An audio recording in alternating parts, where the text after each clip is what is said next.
Hey gamers, what's up, and welcome to Gamer Life. Today I'm going to be taking a look at Versus, the two-player card game.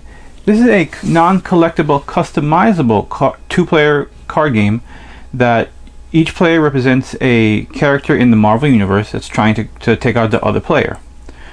This is a real implementation of an older game called the regular Versus system back in the early 2000s.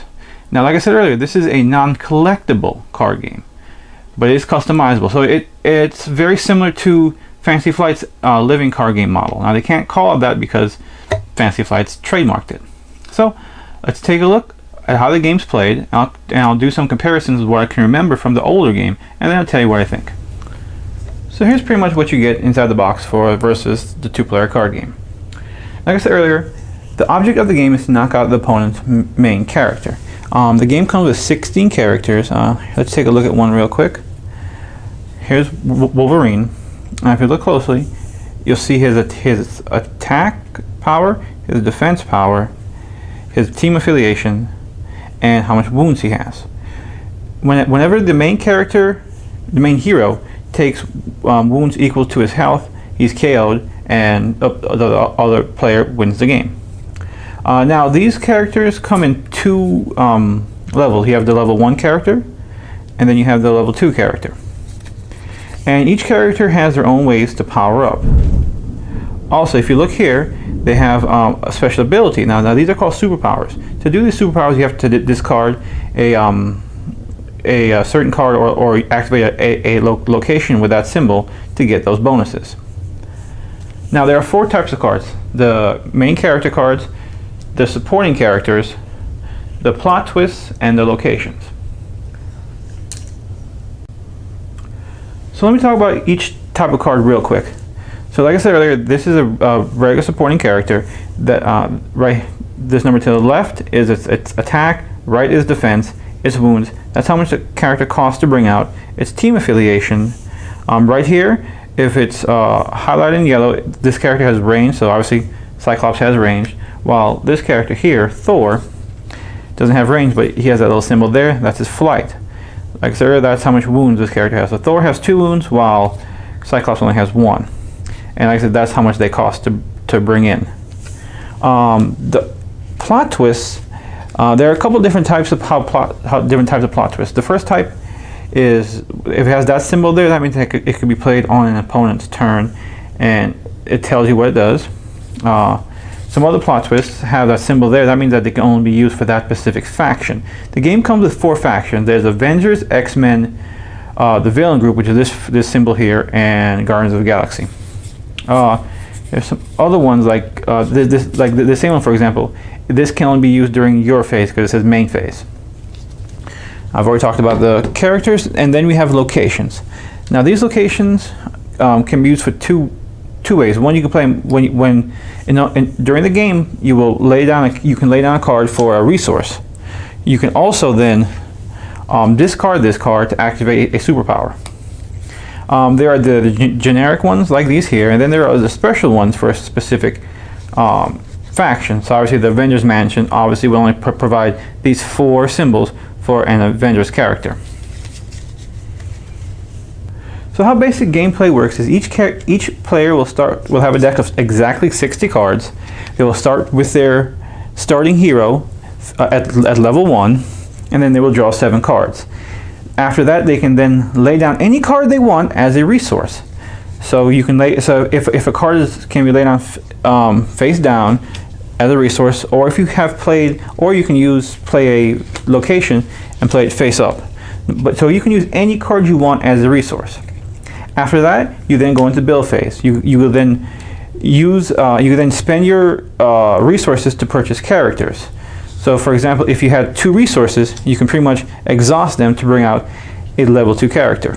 Sorry, a 2 cost character, like Cyclops here. Now, here's the interesting thing when it comes to playing cards. You have 3 rows. You have the front row, you have your front row, your back row, and then your resource row. Playing characters, you can play characters into the front row, or if there's already a character in the front row, you can then place them in the back row. But opponents' characters can only be attacked while in the front row. Now, if you have a character with range like Cyclops here, he can attack characters in the front row from the back row. And if the person he's attacking does not have range, they cannot attack back. Now, if a character has flight and he is in the front row, like Doctor Strange here, Doctor Strange can attack characters in the front row or in the back row. Let me show you. We're up here a little. Let me zoom out. Let me get the camera right. So he can attack characters in the back row as long as there's not a front row character has flight. So in this example, Thor has flight, so Doctor Strange cannot fly back and attack Professor X. When it comes to attacking, you would take a look at characters' defense and attack. So for example, if Thor was to attack Cyclops here, his attack is greater than Cyclops' defense, so which would stun him. When a character is stunned, you turn them face down and you put a wound token on them. Once the character has wounds equal to his health, they're discarded. So obviously a character with 1 health, there's no point putting a wound on them because they're automatically dead and they go into the discard. The person who attacked first gets a chance to play, activate powers, play cards, do different things. Now you can only have 1 copy of any named character on your side at a time. If you ever have the same character in your hand, you can discard them to do a power up, which gives them a token, a +1/+1 token. And these tokens are permanent unless the character becomes stunned. Once the character becomes stunned, all +1 or -1 tokens gets removed and the character gains a wound token.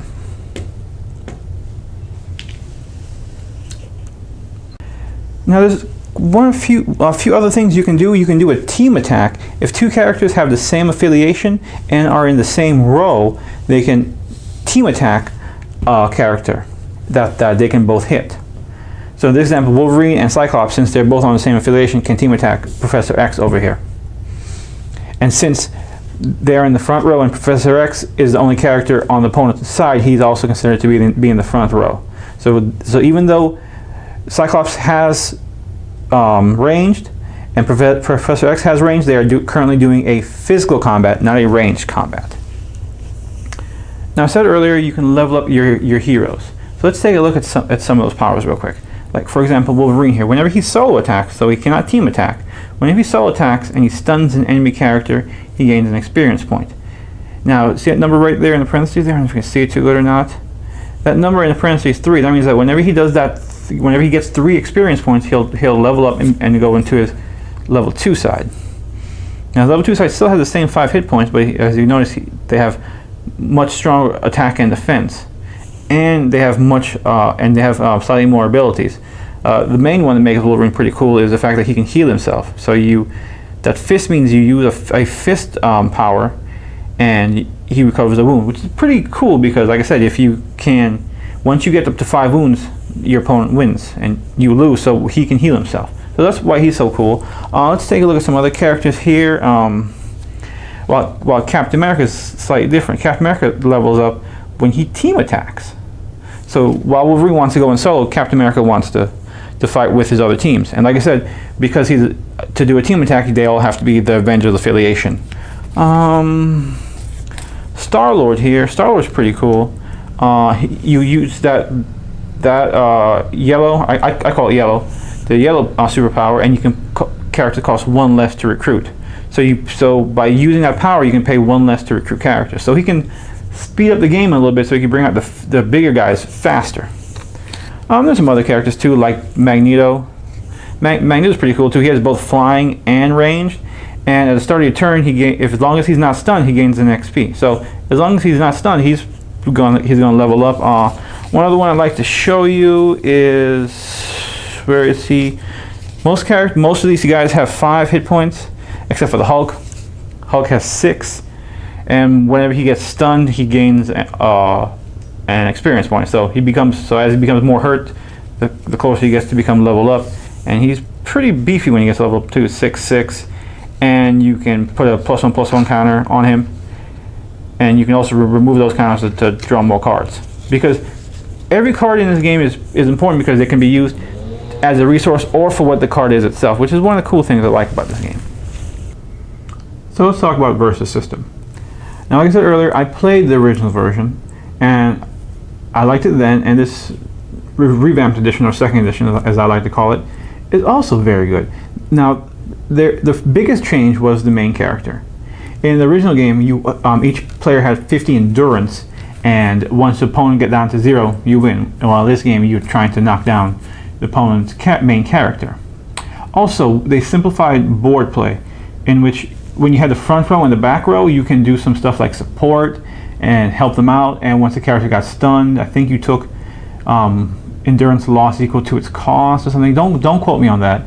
Also, plot twist was played down from the resource row, so they didn't. So you can also use those cards as resources also, and you turn them face up. There wasn't nearly as much locations as the original game. Also, the superpower effects are new for this game. But overall, it's a nice change. It speeds up the game pretty fast. At the time it was one of the first games to use any card as a resource, unlike say like Magic, where you had to have mana in your hand to use. You have to use to bring out cards. In this game, any card can be used, and you draw 2 cards per turn instead of just 1, which is pretty cool. Also, so you get through the deck a lot faster. One thing I don't like about this version is when it comes to gameplay, if you stun your opponent's board, so you stun all the characters and they're all face down. Once the character's face down, they're no longer there, and you still got characters that still can attack. You can't do anything with them; they just sit there. So that's one of the things I don't like about this system, about the way that this new system is if you still have characters to attack that can't attack, and your opponent doesn't have anything, you just sit there with them. That's my only biggest complaint about the gameplay. My biggest gripe about this game is the quality. This game is made by Upper Deck, which has been making card games for over 10 years. Not card games, but has been in the card in the business, in the industry for nearly 20 years. So they know how to make playing cards. But these cards here are terrible. They say it's the same quality as the Legendary system. No, it's not. This is completely worse. I don't know if you can see this tool here. You see the frails on the edges there? I have not played with this character. I played with this character one time, and it's already flayed on the edges. And these tokens that they give you is crap. This is straight up maybe 2 thick cardstocks pasted together. It's terrible. It's a shame that a gaming company such as Upper Deck makes such terrible quality. True, you get this box, I think it's MSRP $45, $50. So you get a lot inside the box for the cost, but the component quality is crap. Is really bad. But they did do one thing smart, in which they gave you 4 of everything, 4 of every card. Because when it comes to building or customizing your own deck, you can put up to 4, and sometimes you want to put 4. And unlike some other companies, Fantasy Flight, they don't force you to buy 2 or even 3 core sets just so you can have enough cards to play competitively. You can play competitively straight out of 1 box. And the only reason why you want to buy 2 boxes is if you want to have multiple decks. And in this one deck, you can build 2 to 3 decent decks, 2 solid tournament style decks. I've already built 2, and I'm waiting for somebody to try them out with. And there were some other questionable choices when it came to factions. I don't know if Guardians of the Galaxy was the best. They're pretty strong. Gamora, which is not Gamora, I can't remember her name, in which when she gets stunned, she becomes a resource, which is pretty cool. So you can speed up the game really fast with the Guardians of the Galaxy.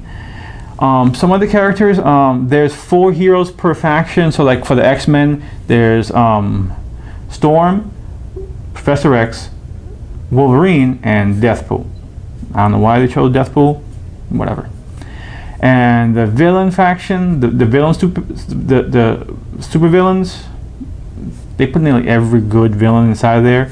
So Magneto, Loki, Thanos, and Green Goblin are all on the same team, which is kind of weird. So I'm waiting for them to release the new some more stuff. Like I remember my old Brotherhood of Evil Mutants deck. That thing was really cool. Fantastic Four deck was also pretty cool. So I can't wait for them to release new stuff. And I think that's what's going to keep this game going is all the new stuff, because in this new age, it's hard to compete with the customizable card games such as Pokemon, Yu-Gi-Oh. So this system, I think that he went with, is going to help them in the long run, especially competing with other companies like Fantasy Flight and AG with their Doomtown. Now, when it comes to stacking up this game to other custom non-collectible customizable card games, I still think the Fantasy Flight's Warhammer Invasion is still the best, because it still has the same play style in which you're playing the board. You're trying to use the board and beat your opponent with not just combos in play, but how you play the board. This probably would rank up to probably the second best one, tied with Lord of the Rings, only because Lord of the Rings is a cooperative game, and you can play it as your own pace. After that would probably be the Star Wars and the Warhammer 40k one. Even though the most popular one is the Netrunner, I don't like Netrunner, and I didn't like Boomtown either by EG. And I have not played the Cthulhu one. And the Game of Thrones ones is okay. It's the best multiplayer one. Now this does have a multiplayer mode, which I believe is like a 3 or 4 player mode. I have yet to try it out. I've only played this as a 2-player game, so I know nothing about the multiplayer mode. So that wraps up my review for Versus, the 2-player card game. Thanks for watching, and remember, I believe there's a game for everyone. Thank you.